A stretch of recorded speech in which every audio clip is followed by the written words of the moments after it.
Welcome to the Women at the Top podcast interview series. My name is Regina Barr, and I am the founder of the Women at the Top Network. I'll be your host today. Joining me today is author Maribel Arango Topf. Maribel has been at the helm of Mitchell One's and Snap-on Diagnostics' rapid continuous improvement division for over 20 years, fostering a culture of excellence and innovation. Her leadership impacted over 900 employees across 8 facilities, driving the integration of Lean and Six Sigma with a human-centric approach, ensuring their processes are as agile as they are meticulous. Maribel's 20-year tenure oversaw over 10,000 personal and team projects, over 2,500 associates trained, with results leading to over 500,000 hours of employee hours saved and doubling their division's operating income. Boy, that sounds pretty good.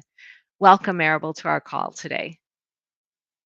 Thanks, Regina. It's really fun to be here. Yeah, I love hearing all the amazing things that you've accomplished. So let's go ahead and jump in and get rocking and rolling with our questions today. So I have a lot of questions for you and really looking forward to our conversation. So my first question is, your book focuses on culture of process implementation in businesses, and it has a unique title for a business book. You don't often hear the word alchemy, and your book is called Process Alchemy. So tell us a little bit about what led you to write a book by that name. So process alchemy, really, when you work with employees, they take and transform things all the time. And so I think people miss that when it comes to process improvement, that element that employees bring to the table. They bring their ideas, their skill sets in different ways all the time.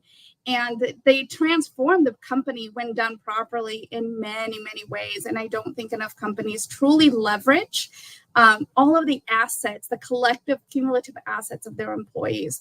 They tend to rely on a couple, kind of the stars or whatever. But when everyone required to participate in continuous improvement of any level, or some level of contribution, which our companies were, it makes a difference. Every little piece starts to transform in different ways. It has a cumulative effect. And so that's why I wanted to call it, process alchemy, because it's not just improvement. It's that transformative change that happens when the culture gets put into it, the mindset. Everyone is part of the problem-solving culture. You want every employee to have eyes and ears on the business, letting being able to be proactive with the company, not waiting until you're in crisis mode, until after the fact when you have to deal with it. You never really want to be in a reactive mode more than 10 or 15% of the time. You really are more strategic than that. Well, I love that you focus on involving and engaging all of the employees, which I think is so critical.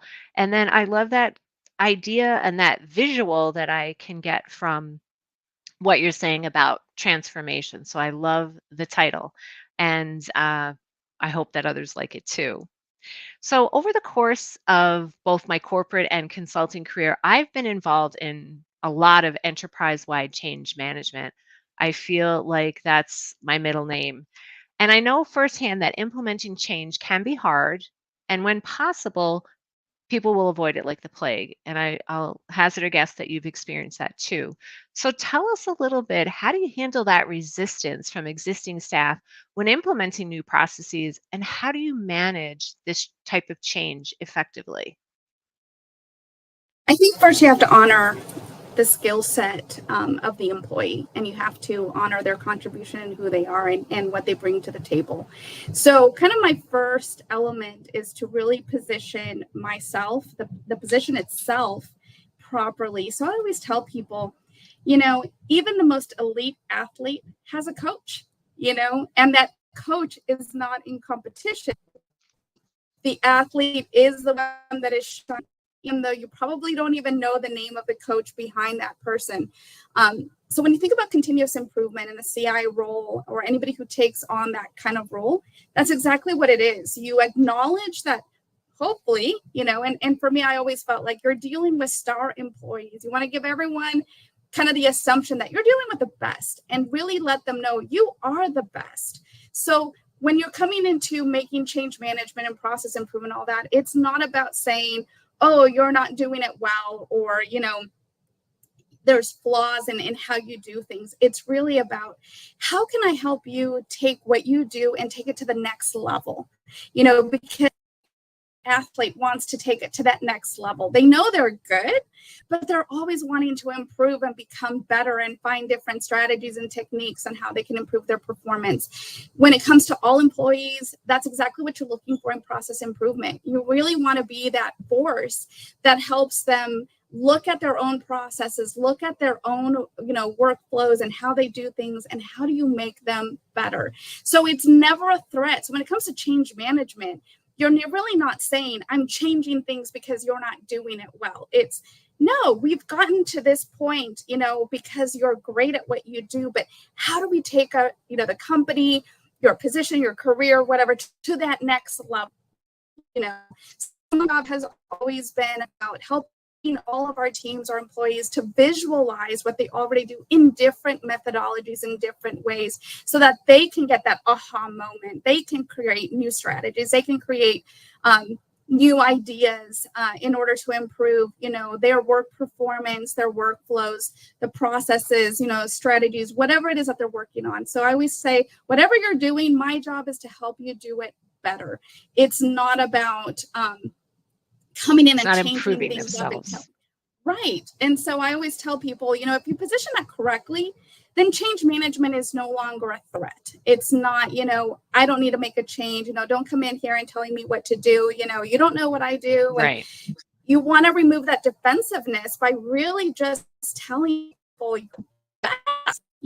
but even the best still needs a coach, still needs someone to help them showcase and show different ways of doing things, and, creating different, becoming partners in their own, performance, skill set, careers, whatever that they're working on, right?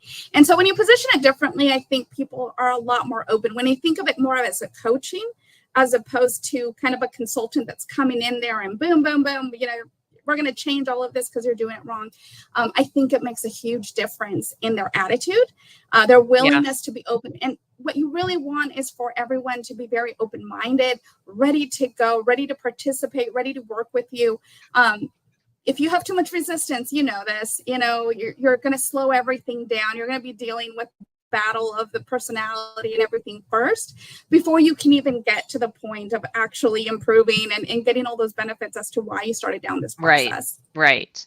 So, we're going to walk hand in hand with the process improvement, and it's not about fixing you. It's just really moving things to the next level. And I think that's the key takeaway that I would want our listeners or viewers to take away today. So in your book, you talk about how most process methodologies work, but there are common challenges in implementation of these processes. So in brief, what is the main hurdle to sustaining processes, especially process methodologies, over the long term? Well, the simple answer is auditing. Oftentimes ideas never get fully implemented. And when they get implemented, they're not audited to make sure that they're actually working, right? So we would never call it done until you could prove that it had been working for a couple of months. And part of that is, at 2 or 3 months, is the process change still working? Did it do what it was supposed to do? Are you hitting all the new metrics? Are you hitting all those numbers that you said you were going to do? Or did it slip back? Did you actually fully execute it? Or was it just an idea that half of the things got done? So for me, getting it fully implemented, continuously auditing to make sure that it's being followed, is just the basics. And the other piece too is communication. They kind of go hand in hand. So oftentimes when we do a change or a new process or, something different, we put so much effort into the strategy, the execution, and all of that, and we fail dramatically in the communication of how that's going to go. So you have half of the employees saying things like, oh, when did that happen? When did this change occur? When did we, change from this to this? There's a lot of confusion. And so we don't usually put in a communication strategy along with the actual execution and implementation. So to me, both are critical, right? You need to make sure that everybody understands change is coming, or, a change in a process or a workflow or whatever. This is why it's being done, giving, some explanation and context as to why it was necessary or what we're expecting to achieve. You don't want to surprise people. One day you did it one way and the next day somehow you missed the meeting and nobody told you, you weren't part of the memo. Sometimes I hear a lot of people say things like, oh, it's on a need to know basis. And you're like thinking, but I needed to know, so why wasn't I on the list? Exactly. So the other piece too, I think that's really critical anytime you're doing change management or process improvement is celebrate the wins. Yay. Right? So that people can feel like what they're doing is making a difference. So speaking of making a difference, there is a difference between change and improvement. So can you explain to our audience the difference between the two? So I usually tell people, and it's not just change, but sometimes when people hear process improvement, the common confusion is that they're going to do a change. And sometimes they think that change involves an amount of effort or time or money or whatever. And so the way that I explain it to people kind of it is a funny way is, I can spend a lot of time, effort, money to get my hair the perfect shade of neon green, but did it really improve my appearance, professionalism, and, the image that I'm trying to convey? A lot of time, a lot of money got spent, definitely a change, but did it really improve or move me forward? That's the difference versus if I'm trying to create a professional look, it might just be a simple haircut. Maybe, I haven't had a haircut in a while and a quick, trim and clean up professional look that I want, and not that expensive, not that much time, not that much effort. So I always tell people it's not about the time and the effort, that you're putting in and a lot of movement and motion. It's did you get the results that you were looking for? Did you hit those metrics that you were looking to improve upon? Or, did you take it to that next level? Or are you still in the same old, just looks a little different? You just changed the color of the paint, instead of being blue, it's now green. But did it really matter? Other than the fact that you spent, again, and I always tell people time isn't free. And that's one of the common mistakes that people do.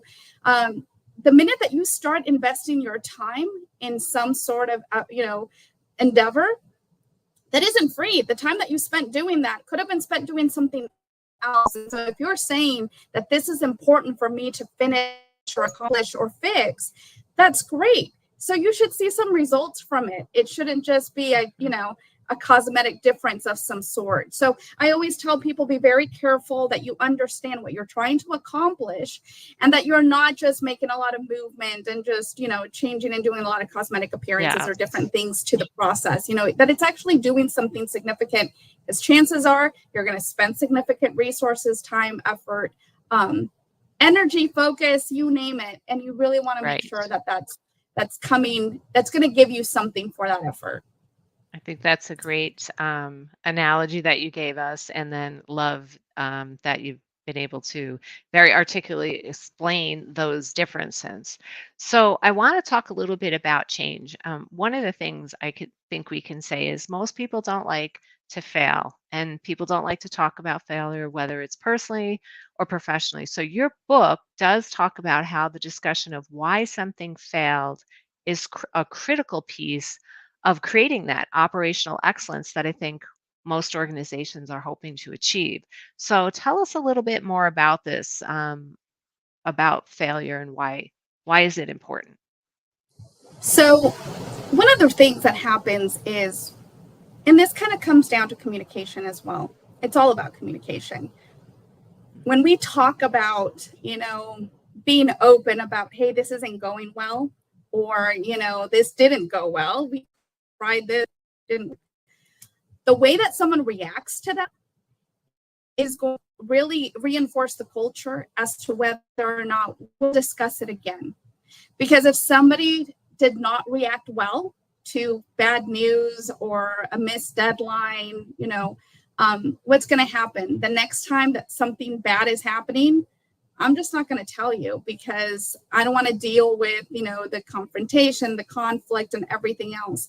So I always tell people, do you want to be blindsided or do you want to know? Because if you know early enough, that reduces your risk. If I know 3 weeks before that there's something kind of not going well and I can start to change strategy, or I can have discussions, or I can talk to people or whatever, I'm going to be able to be more proactive. Versus if everybody knows that something is happening. And how do you know this? Employees will say things like, if management only knew. My first question is, why doesn't management know? Why aren't you speaking up? What happened? Why are you so afraid to, raise your hand and say, hey, sometimes you don't have a natural way of doing this, meaning that I always talk about meetings that have agendas that are so tight that there's no room for a final, hey, is there anything else we should be talking about or discussing or anything, right? So we don't leave an opportunity to bring up those issues. And so what happens? Somebody says, well, I really don't want to send an email to the boss and be the one that, raises the flag or whatever. So how we handle those difficult conversations, if it becomes an easy thing, like, I can just tell you, hey, you know what, this thing didn't work. And someone says, okay, well, tell me about it. I talk about a meeting that I had, years ago, and it actually happened to be, we were having some customer facing issues, and it was very stressful, and we couldn't figure out what was going on. And somebody had finally kind of gotten together and understood a little bit of kind of what was happening. We had this meeting. The president happened to be in the meeting, and it is being explained to him what's going on, what we think is happening, all this stuff. Conversation ends. You could feel the tension. Everyone's kind of looking down because no one wants to see his reaction. And his reaction was fantastic. He looks up and he says, what did we learn? Perfect. Changed the entire, everybody was now in problem solving mode and ready to go. How do you react? It's interesting, yes, that if he had reacted in a negative capacity, it would have totally changed the tone and tenor of that conversation. But I was going to say is that in some of my work, I've used Gino Wickman's work, Traction, with some of the small businesses that I've worked with, and they have a acronym. It's IDS things: you identify, discuss, and solve. And they deliberately create time in an agenda to do that. And I think that's partly what you're saying here, is that you want to create that tone where people can have a failure, but then focus on, okay, like the president said, what did we learn? What can we do differently? What's our way forward? So I think that's a great approach and a great example. But I want to move the conversation forward a little bit. So I like to believe that people try to do their best and to bring their best forward, I guess. So when I look at what you're talking about in terms of continuous improvement, I like to believe that most employees do strive to improve and that they like to receive a recognition for these improvements. So in your experience, how do you properly recognize and acknowledge improvements? Because I think what you're talking about is a lot of companies really focus on when things go wrong and not when the things are going right. And reward the arsonist firefighter situation, right? They may not even realize they're the ones who caused the problem, but they're at the end, they were the ones who solved it, and so they get rewarded, and everybody else is looking at them going, "Are you kidding me?" If they had been better at their job, this wouldn't have happened in the first place. I read it, and I can't think of the book right now, but I read a great book, the difference between acknowledgement and, rewards. And kind of the philosophy there was to not reward, because sometimes that creates that behavior that gets you to be a little bit, to cause you not to bring things up. Because if you tell me that I'm the best employee ever, then I can't bring up a ton of failures, because then you're not going to believe I'm the best employee ever, if there's something that goes wrong. So they've mentioned about doing acknowledgments, acknowledge what I did. And so they always said, phrase the statements in a way that the person receiving it could say, yes, I did, you finish that on time, or, this project, created great customer satisfaction. Something that you could respond to thinking, yeah, it did. I did do that, to really reinforce, the activity that we did that is, approved, and not just a general vague, you're great. Because then you have so much subjective, well, what if something happens and I'm not great, and exactly. you start to create that almost cheating behavior. And so, well, I don't want anybody to know that I'm not fantastic and perfect and all of that, versus keeping the conversation, more honest in terms of what you're doing. So for us, we had a little kind of a recognition program, but we took a lot of the subjectiveness from it. Every time you completed a project, we would give you points, and you could redeem those points for some nice thank you gifts. And so there was no competitive element or anything else. It was more about if your project was approved, completed, and did what it's supposed to do. We just started adding those up, and then at the end, we slap on tools. So sometimes we had tools and stuff, things that people wanted, and there was an encouragement to continue, documenting your work, and that was important for us. By the way, it wasn't just doing the work, but documenting it, because that allowed sharing to happen. Because if you do the work but you don't document it, then we wouldn't know that you had done all these great things, and we wouldn't be able to leverage some of those cool ideas and things with all the other facilities as well. So sharing and documenting was a critical piece of this for us. So it was trying to create an incentive to tell us about what you did, give you a reward for accomplishing and actually, recognize your effort, what you did, and have everybody know you did, but also be able to share that information with everybody else, so we weren't doing the whole reinventing the wheel when we didn't need to. Right. That's great. And even documenting things, and if you're authoring something, that's a form of recognition as well. So I think that's another way to recognize people's work and showcase what they're up to. So I don't know if you know, but I'm a former corporate marketing executive, and I had a variety of communication roles. So I know how important the words we use matter in what we say and what we do. So tell us, from your perspective, what is the role that language plays in creating a robust culture? It is amazing to me how many mistakes, the root cause for a lot of issues, came down to words. Things as simple as the word good. That's good. Well, the way you define good and the way I define good is differently. And I have a higher standard than you do. So you do work and you complete it, you push it off to the next person, then I sit and go, that's not acceptable. That wasn't something that I would have said was ready to go to the next step. So sometimes it's a word that everybody uses that doesn't mean the same thing to different teams. I'm going through that right now, with some teams, things like, in software, the word, how they produce and create that final product. Different teams have different requirements for that word. The build means XYZ, and another team believes the build is XYZ, but we're using the same word. We think we're having the same conversation, but we're not. And oftentimes what we see is decisions are being made in common, that you said everybody, it does do the best work that they can. I truly do believe that. But sometimes my definition, the way that I understood the statement that was made to me, hey, can you take care of XYZ?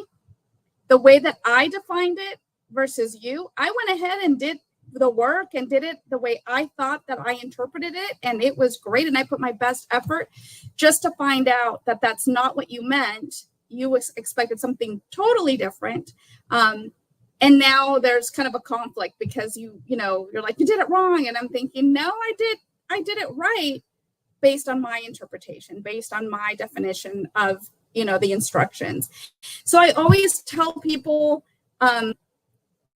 before before a meeting, don't make a lot of assumptions, clarify, especially with action items. Hey, you asked me to do, XYZ. This is what it means to me. Is this what it means to you? I mean, I've seen things get derailed 6 months because somebody used a plural.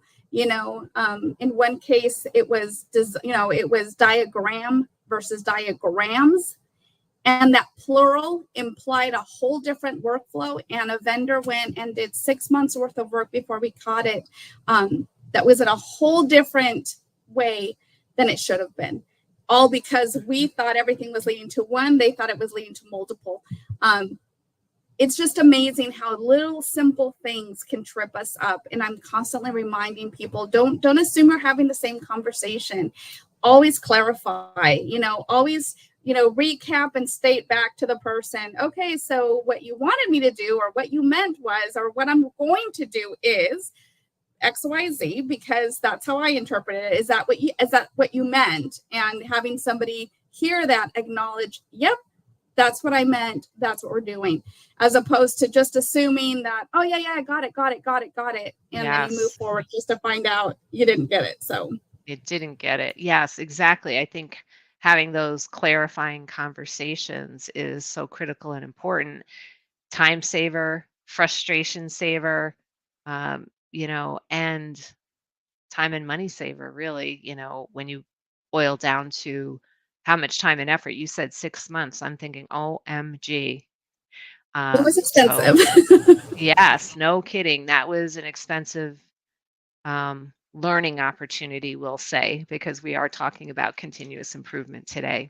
So we are actually winding down on our time. I know it's probably hard to believe these interviews go so quickly, but if you could share with our listening or viewing audience one piece of advice, just one, that you could give them today regarding continuous improvement or change management, what would it be?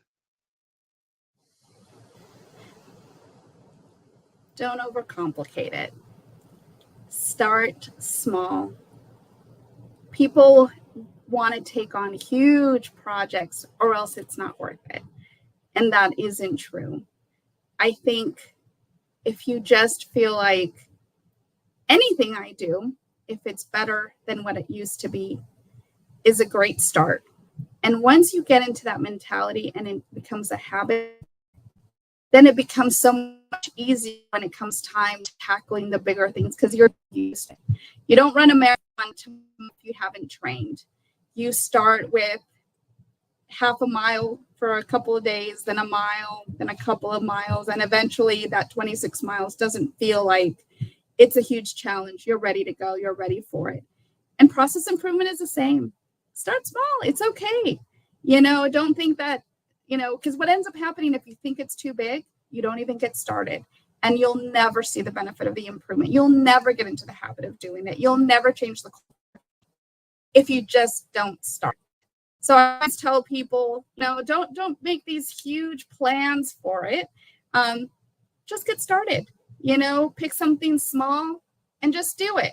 And be a role model and have other people do it and share the excitement of seeing little wins. And eventually it becomes such a natural habit, and then it starts to move much, much faster. Now it's not just 1 or 2 projects, it's 10 or 15.